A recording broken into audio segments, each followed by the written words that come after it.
بسم الله الرحمن الرحيم الحمد لله رب العالمين وصلى الله على سيدنا محمد النبي الأمين وعلى آله وصحبه والتابعين وبعد أيها الملأ الكريم السلام عليكم ورحمة الله وبركاته. Pour ceux d'entre vous qui ont eu l'occasion de lire des écritures dites saintes ou des écritures anciennes en dehors du Coran, vous aurez donc remarqué qu'il n'y a pas un livre qui ne s'est intéressé au tout début de cette existence terrestre, à l'engendrement de l'univers. Dans les mythologies anciennes ou dans les écrits anciens, on appelle cela une théogonie, qui vient du mot théos et gonos. Donc une cosmogonie. La théogonie, c'est celle d'Hésiode, et je vais y revenir. Donc cosmos et gonos, donc l'univers et son engendrement. La théogonie, c'est une œuvre qui a été écrite par Hésiode et qui concerne la généalogie des dieux tels que représentés et imaginés dans la mythologie essentiellement grecque puis romaine, puisqu'il y a beaucoup d'interférences entre les deux mythologies. Ce qui est sûr, c'est que quelle que soit la mythologie à laquelle on va se référer ou au livre auquel on va se référer, il y a toujours cette notion de chaos, de bouleversement universel qui va précéder toute forme de création ou toute forme de vie, autant dans l'univers que dans la planète sur laquelle nous vivons. La cosmogonie gréco-latine, représentée essentiellement par l'œuvre d'Hésiode, donc appelée généalogie des dieux ou théogonie, s'accorde avec celle des Chaldéens et des Égyptiens à admettre un chaos antérieur à l'ordre des choses actuelles. Si vous lisez maintenant l'Ancien Testament, c'est-à-dire ce qui fait office de Bible juive, quand on dit Bible, ça veut dire que nous parlons d'un livre qui regroupe un ensemble de livres et non un seul livre. Les 5 principaux livres sont ceux du Tanakh, le Pentateuch, avec la Genèse au tout début, le Bereshit en hébreu. Et le problème, c'est que normalement, c'est ces 5 livres qui sont censés faire office de Torah, sauf que la Genèse, c'est un livre d'histoire. Le Lévitique, c'est une loi des Lévites, appartenant aux Lévites. Le Deutéronome, c'est un autre livre qui a été découvert à l'époque du roi Josias et dont on a dit qu'il était le prolongement de la loi de Moïse. Vous avez ensuite l'Exode et les Nombres. Un problème, en fait, un problème que nul ne peut résoudre pour parler proprement d'un seul livre. Mais au tout début de la Genèse, il est dit au commencement, Dieu avait créé le ciel et la terre. Donc il y a une création. Or la terre n'était que solitude et chaos. Et là, on a inversé en quelque sorte les rôles, dans la mesure où le chaos va exister après la création des cieux et de la terre. Alors que dans toutes les cosmogonies qui ont précédé, il y a un chaos. Et à partir du chaos, il y a soit une entité qui va surgir et qui va devenir une force créatrice, soit un œuf dans lequel va couver la vie et qui va engendrer différentes espèces, etc. Là, dans l'Ancien Testament, c'est tout à fait le contraire. Il y a une création voulue par l'Éternel, Dieu subhanahu wa ta'ala, et ensuite, il y a un chaos. Donc, des ténèbres couvaient la face de l'abîme, et le souffle de Dieu planait sur la face des eaux. Dieu dit que la lumière soit, et la lumière fut. On appelle cela en latin le fiat lux, que la lumière soit. C'est à partir de là que va commencer la vie, parce qu'il est dit dans l'Ancien Testament, Dieu considéra que la lumière était bonne, il établit une distinction entre la lumière et les ténèbres. Dieu appela la lumière jour et les ténèbres, il les appela nuit, il fut soir et il fut matin, un jour.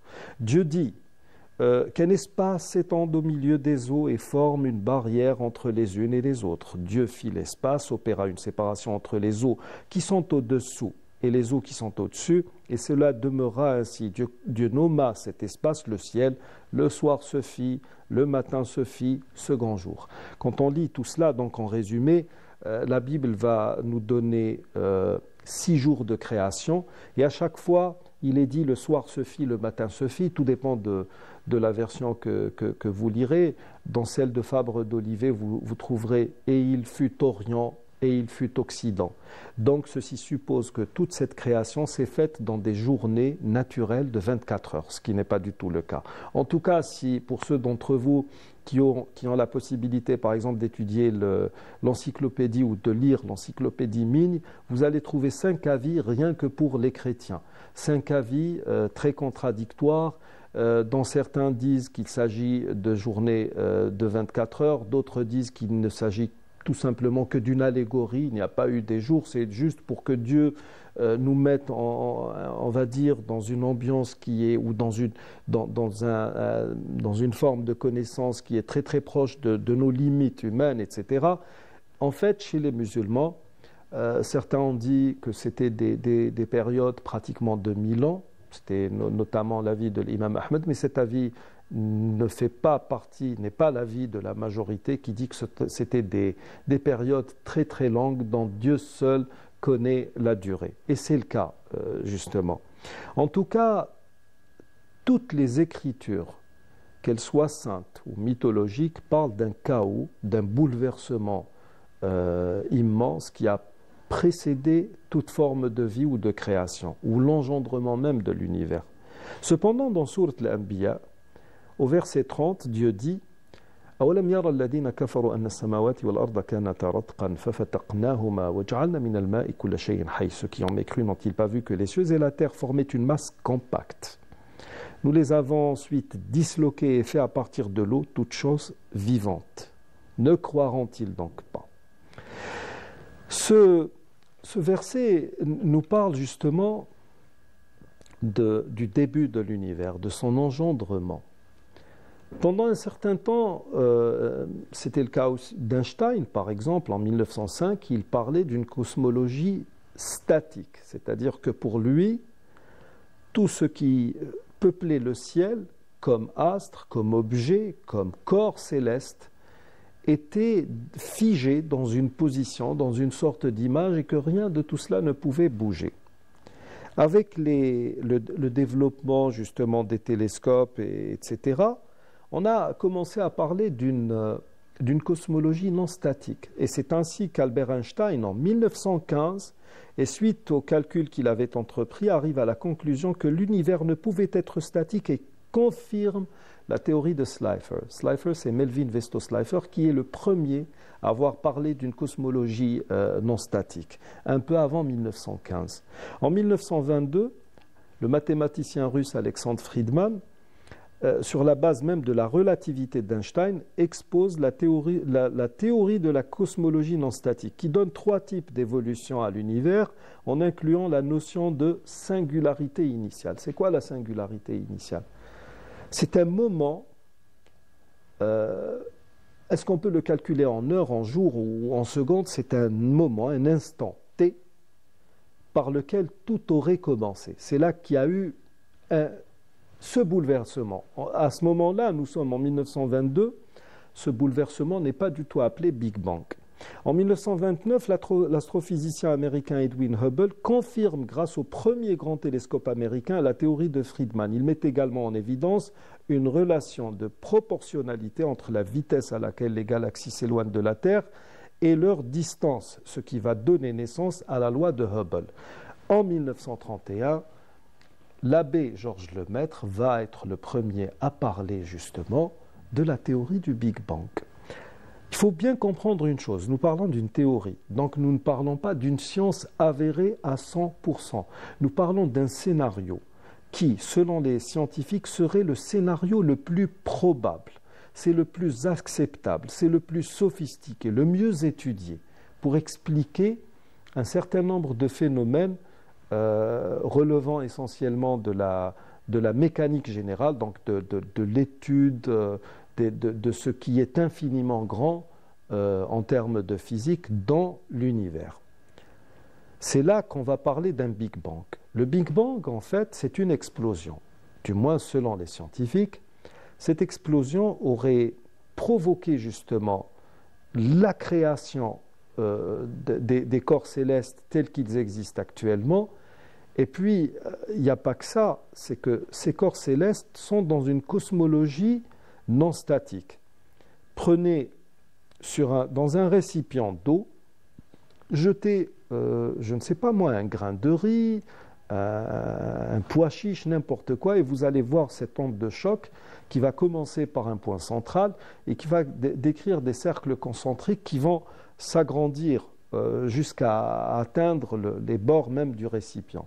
C'est la même chose, c'est pratiquement le même principe, dans la mesure où on s'est rendu compte avec le temps que tous les corps s'éloignaient les uns des autres à partir justement d'un point central qu'on n'arrive toujours pas à déterminer, mais les corps s'éloignent. C'est comme si cette onde de choc est toujours en action. Et c'est à partir de là que l'on s'est rendu compte que le monde était en expansion. Et là encore, et le Coran va intervenir et dire le ciel, nous avons construit avec fermeté ou d'une main de maître, c'est Dieu subhanahu wa ta'ala qui parle. Et nous ne cessons d'en élargir le domaine.